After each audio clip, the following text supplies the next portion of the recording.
The family home evenings Sister Perry and I have been holding each Monday night.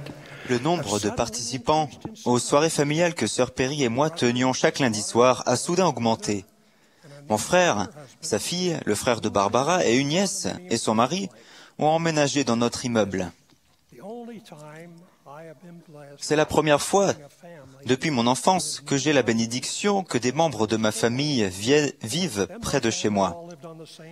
À cette époque-là, quand j'étais jeune, ma famille vivait dans le même pâté de maison que plusieurs membres de la famille élargie de ma mère. La maison de grand-père, Son, était voisine de la nôtre au nord, et celle de tante Emma l'était au sud. Au sud du pâté de maison vivait tante Joséphine, et à l'est vivait oncle Alma. Pendant mon enfance, nous rencontrions quotidiennement des membres de notre famille élargie et nous passions ensemble des moments privilégiés à travailler, à jouer et à parler. Nous ne pouvions pas faire beaucoup de bêtises sans que notre mère en soit informée. Maintenant, notre monde est différent. Les membres de la plupart des familles sont dispersés. Même s'ils vivent relativement proches les uns des autres, ils n'habitent pas souvent juste à côté. Cependant, je dois croire que mon enfance et ma situation actuelle ressemblent un peu au ciel, parce que des membres de notre famille, que nous aimons beaucoup, vivent proches les uns des autres. Cela me rappelle constamment la nature éternelle de la cellule familiale. Lorsque j'étais jeune, j'ai eu des relations privilégiées avec mon grand-père. Étant le fils aîné de ma famille, l'hiver, j'enlevais la neige et l'été, je tondais la pelouse chez nous, ainsi que chez mon grand-père et chez mes deux tantes. Grand-père était habituellement assis sous l'auvent de sa maison quand je tondais la pelouse. Quand j'avais fini, je m'asseyais sur son perron et je bavardais avec lui. Ces moments sont des souvenirs précieux pour moi. Un jour, j'ai demandé à mon grand-père comment je saurais si je faisais toujours ce qui est bien, alors que la vie nous offre tant de choix, comme il le faisait habituellement. Mon grand-père m'a répondu par une expérience de la vie à la ferme. Il m'a parlé d'un attelage de chevaux qu'il fallait dresser pour qu'ils travaillent ensemble. Il m'a expliqué qu'un attelage de chevaux doit toujours savoir qui commande. L'un des moyens d'assurer le contrôle et la direction d'un cheval est le harnais et le mors.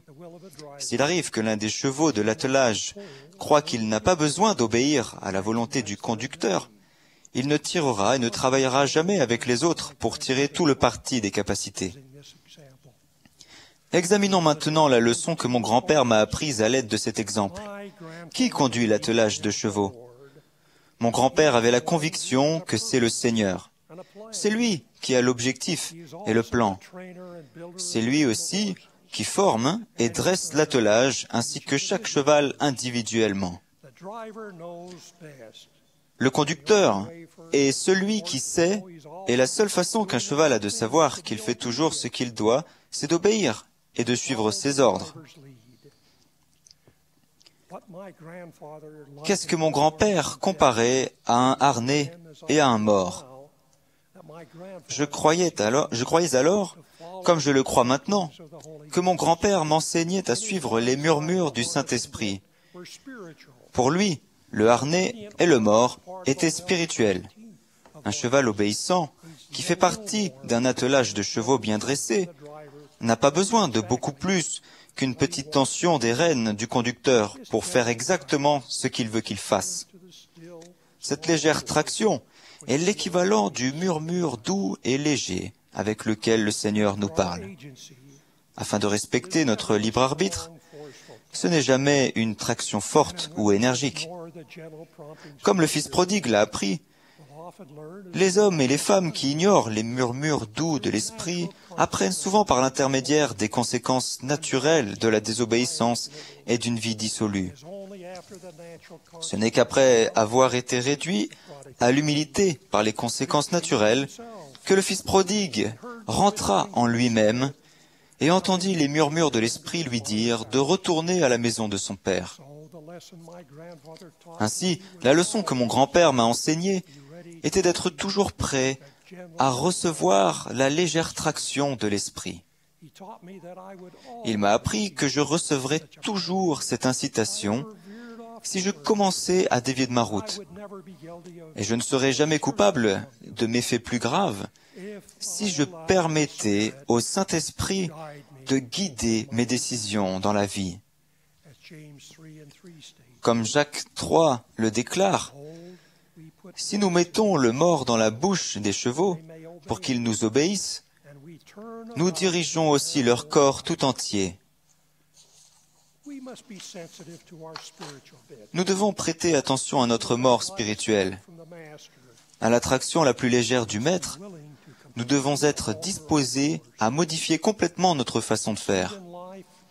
Pour réussir dans la vie, nous devons apprendre à notre esprit et à notre corps à travailler ensemble en obéissant aux commandements de Dieu. Si nous prêtons attention à ces murmures légers, le Saint-Esprit peut unir notre esprit et notre corps pour le même objectif et nous ramener à notre foyer éternel pour vivre avec notre Père céleste. Dans notre troisième article de foi, nous apprenons l'importance de l'obéissance. Nous croyons que, grâce au sacrifice expiatoire du Christ, tout le genre humain peut être sauvé en obéissant aux lois et aux ordonnances de l'Évangile. Le genre d'obéissance que mon grand-père décrit dans son exemple avec un attelage de chevaux demande aussi une confiance particulière, c'est-à-dire une foi absolue dans le conducteur de l'attelage. Par conséquent, la leçon que mon grand-père m'a enseignée faisait aussi allusion au premier principe de l'Évangile, la foi en Jésus-Christ. L'apôtre Paul a enseigné. Or, la foi est une ferme assurance des choses qu'on espère, une démonstration de celles qu'on ne voit pas. Puis Paul a utilisé les exemples d'Abel, d'Enoch, de Noé et d'Abraham pour enseigner ce qu'est la foi. Il s'est attardé sur l'histoire d'Abraham, car il est le père des fidèles. Paul a écrit, « C'est par la foi qu'Abraham, lors de sa vocation, obéit et partit pour un lieu qu'il devait recevoir en héritage, et qu'il partit sans savoir où il allait.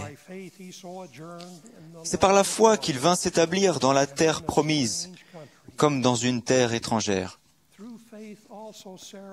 C'est par la foi que Sarah elle-même, malgré son âge avancé, fut rendue capable d'avoir une postérité, parce qu'elle crut à la fidélité de celui qui avait fait la promesse. Nous savons que, par l'intermédiaire d'Isaac, fils d'Abraham et de Sarah, une promesse fut faite à Abraham, celle d'une postérité nombreuse comme les étoiles du ciel, comme le sable qui est sur le bord de la mer et qu'on ne peut compter. Ensuite, la foi d'Abraham fut mise à l'épreuve d'une façon que beaucoup d'entre nous considéreraient comme inimaginable.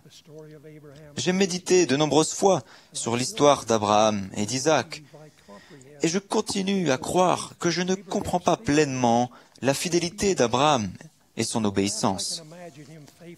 Je peux peut-être l'imaginer se préparer fidèlement à partir un matin de bonne heure, mais comment a-t-il pu marcher ainsi pendant 3 jours à côté de son fils Isaac jusqu'au pied du mont Morija?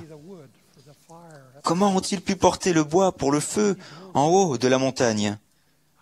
Comment a-t-il construit l'autel? Avant de lier Isaac et de le poser sur l'autel, comment lui a-t-il expliqué qu'il serait le sacrifice? Et comment a-t-il eu la force de lever le couteau pour tuer son fils? La foi d'Abraham lui a donné le pouvoir de suivre scrupuleusement les directives de Dieu jusqu'au moment miraculeux où un ange l'a appelé des cieux et lui a annoncé qu'il avait réussi son épreuve angoissante. Ensuite, l'ange du Seigneur lui a répété les promesses de l'alliance abrahamique. Je reconnais que les difficultés associées à la foi en Jésus-Christ et à l'obéissance seront plus difficiles pour certains que pour d'autres. J'ai assez d'années d'expérience pour savoir qu'alors que les personnalités des chevaux peuvent être différentes et par conséquent être plus faciles ou plus difficiles à dresser, la diversité chez les gens est bien plus grande. Chacun de nous est un fils ou une fille de Dieu et nous avons une histoire bien à nous dans le monde prémortel et dans la condition mortelle. De ce fait, bien peu de solutions s'appliquent à tout le monde. Je me rends donc bien compte que la vie est faite d'essais et d'erreurs et, ce qui est le plus important, que nous avons constamment besoin du deuxième principe de l'évangile de Jésus-Christ, le repentir. Il est aussi vrai que l'époque à laquelle mon grand-père a vécu était plus simple, particulièrement concernant les choix entre le bien et le mal. Alors que certaines personnes très intelligentes et perspicaces pourraient croire que notre époque, plus complexe, exige des solutions encore plus complexes, je suis loin d'être convaincu qu'elles ont raison. Au contraire, je pense que la complexité actuelle exige une plus grande simplicité, comme la réponse que mon grand-père a faite à ma question sincère concernant la façon de discerner le bien du mal. Je sais que ce que je propose aujourd'hui est une formule simple. Il se peut qu'elle ne fonctionne pas pour tout le monde, mais je peux témoigner de son efficacité pour moi. Je vous la recommande, et même, je vous invite à faire l'expérience de mes paroles, et si vous le faites, je vous promets qu'elles vous conduiront à des choix clairs quand vous êtes assaillis de choix et à des réponses simples aux questions qui confondent les érudits et les personnes qui pensent qu'elles sont sages. Trop souvent, nous pensons qu'obéir signifie suivre passivement et sans réfléchir les ordres ou les exigences d'une autorité supérieure. En fait, vu sous son meilleur angle, l'obéissance est un emblème de notre foi en la sagesse et au pouvoir de l'autorité suprême, c'est-à-dire Dieu. Quand Abraham a fait preuve d'une fidélité et d'une obéissance inébranlable envers Dieu, même quand il lui a été commandé de sacrifier son fils, Dieu est venu à son secours. De la même façon, si nous prouvons notre fidélité par notre obéissance, au final, Dieu viendra à notre secours. Les personnes qui ne se fient qu'à elles-mêmes et suivent uniquement leurs désirs et leurs inclinations personnelles sont tellement limitées en comparaison avec les personnes qui suivent Dieu et ont recours à son intelligence, à son pouvoir et à ses dons. On a dit, quelqu'un qui est rempli de lui-même prend peu de place. L'obéissance ferme et proactive est tout sauf faible ou passive. C'est le moyen par lequel nous déclarons notre foi en Dieu et nous qualifions pour recevoir les pouvoirs des cieux. L'obéissance est un choix. C'est un choix entre notre connaissance et notre pouvoir personnel limité et la sagesse et l'omnipotence illimitée de Dieu. Selon la leçon de mon grand-père, c'est le choix de ressentir le mort spirituel dans notre bouche et de suivre la voie indiquée par le conducteur. Puissions-nous devenir héritiers de l'Alliance et la postérité d'Abraham par notre fidélité et en recevant les ordonnances de l'Évangile rétabli. Je vous promets que les bénédictions de la vie éternelle sont accessibles à toute personne fidèle et obéissante.